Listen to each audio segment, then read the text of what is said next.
Hey everyone, hope you're doing well. It's hard to believe that this particular film passed me by. Why I never seen this film until just recently? Well, it's beyond me because it's the kind of film that is up my street. The hidden messages in the film, um, the famous director Roman Polanski, and his inside knowledge of secret cults, aptly demonstrated in this film. Now, obviously, I won't be able to play this film for you. There'll be a stoppage on it. If you tried to play it, it wouldn't come out. That's how they protect their copyrighted material. But just to set the scene, this young couple, Sissy Spacek and her husband, they move into a new apartment and they can't really afford it, but they make themselves afford it. And to cut a long story short, he's a struggling actor, so he doesn't actually get all the main roles in films. They go to others. So he's, on the edge, but not the main focus in his profession as an actor. He's sort of in the wings, secondary thought, and not the main role. But they move into this apartment, and their immediate neighbours befriend them. They're awfully friendly, these elderly couple. And at first, he didn't want to go. The husband, Sissy Spacek's husband, doesn't want to go. But he decides he'll go. And while he's there, he gets on really rather well with the old man. And she's not bothered. She can come and go. She doesn't see why, what he has to say is that important. But the struggling actor, her husband, he does. He actually likes him. And it's at that point there that the film kind of changes, because from being a struggling actor, he's suddenly given the main attention. And it's because Roman Polanski, the director, wanted you to pick up on a particular scene, and that's when he wakes out of it. I wonder if I can find it for you. I might be able to just bring up the folder. This is right. This is not a great picture, people, not a great picture, but this is the husband. Now, why would anybody wake up in the morning from his sleep and immediately do the devil's horns? So for me, when I was watching this film, I suddenly thought to myself that this man had already made a pact at this point. So previously, he was a struggling actor. He wasn't given the main roles. But this is, I think, Roman Polanski's way of showing the audience that this is how he changed his fortunes, and he made his pact, and he's doing his devil's horns. And if I was to play you a little bit of it, I might get in trouble, but I'll just risk it. It's very, very short. The partition. That part of the original pen was a dining. And there's a closet over here, and then there's a closet over here. Right. Yeah, he's having a bit of tomfoolery with his wife, Sissy Spacek.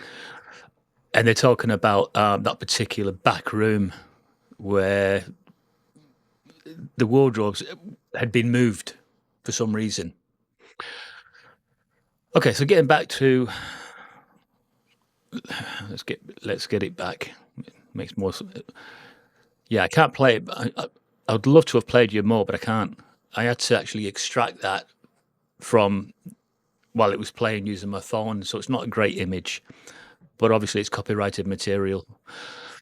So I think Roman Polanski himself was probably a member of I call it the secret society. That's what it is. They belong to a coven, a secret society, and all the people in the top jobs, all those in positions of influence, they all belong to this secret society. And I think that this is one of the earliest films. I wish I had seen this film 10 years ago, but I've only just seen it now. because George pointed it out to me and says, "Oh, you got to watch that, Martin. You're going to watch Rosemary's Baby. You've probably got the wrong idea of what the film's all about. So watch it and see." So now I know what it's about. It's about people that, to get on in life, sometimes they have to make a bargain with the chief commander. And that's what her husband does. He makes a bargain. Now, throughout the film,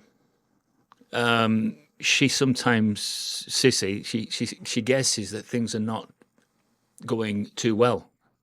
And she feels manipulated, and she feels as if everybody that is coming into her life and meeting her, they're kind of doing it for an ulterior motive. And it's not to care for her. It's to care for the baby that she's carrying. So she twigs on this, and she sort of doesn't want to go to the prescribed doctor that the secret society had paid for. You see, this is what they do. If you belong to a secret society, they look after their own, and they pay for their own medical care. And in her case, they were doing all this using one of the best doctors, but she's in a lot of pain because they're prescribing tablets that are beneficial to the baby that she's carrying and not to her. And this is where her suspicions get increasingly heightened when she suddenly realizes it's what she's carrying that is of prime importance, and that she is just a vessel. That's all she is, just a vessel, an enabler for this baby that she's carrying to have a healthy start and the best of nutrition and everything else. She's just an incubator, and they're just using her. And so all this friendliness that they are bestowing on her is because of the purpose of her carrying this baby.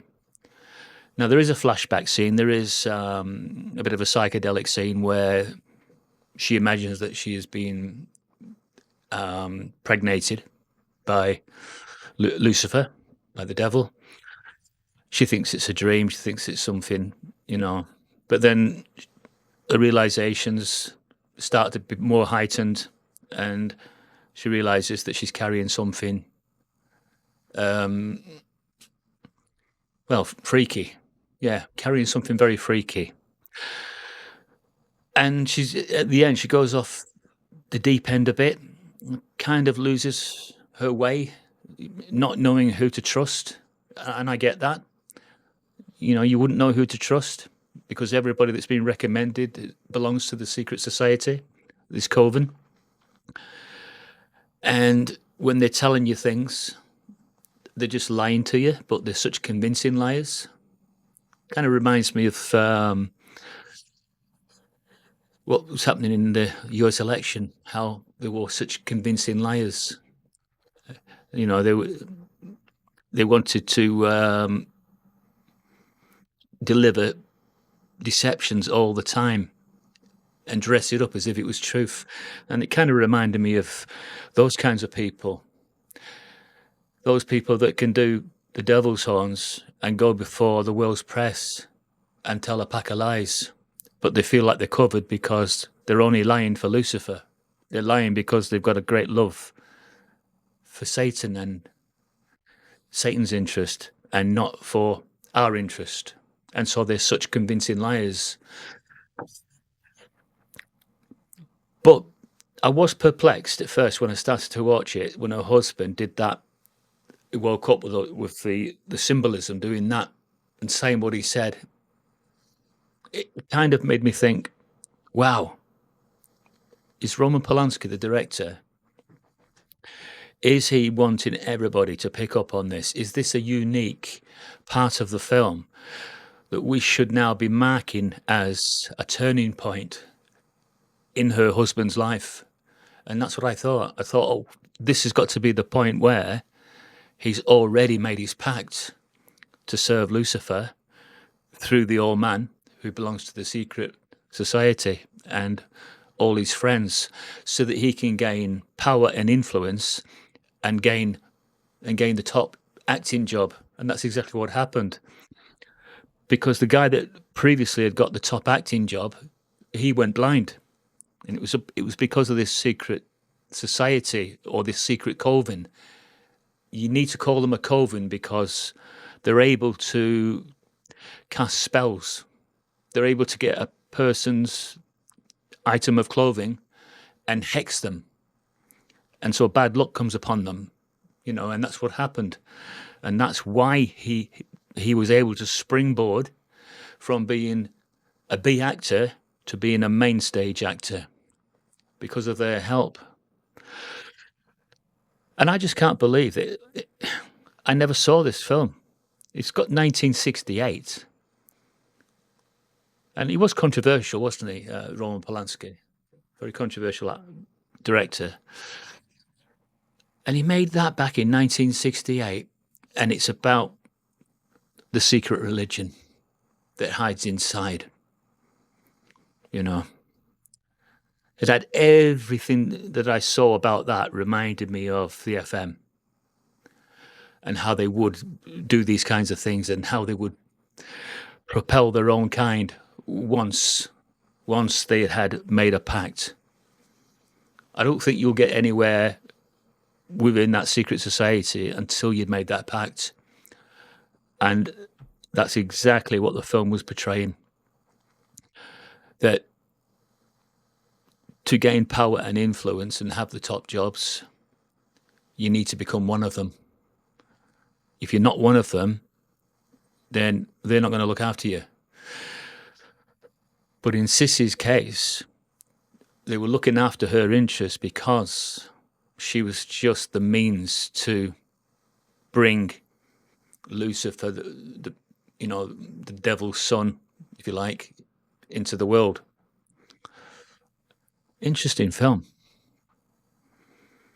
And great acting from both the main people, Sissy and John Cassavetes. Now, what have I seen him in? I think I might have seen him in a Columbo episode once, because as soon as he came on, I kind of remembered his face. But yeah, I really enjoyed it. And thank you for recommending it to me. But as I say, I can't play any of it because it's copyrighted. So I'll see you again. Bye.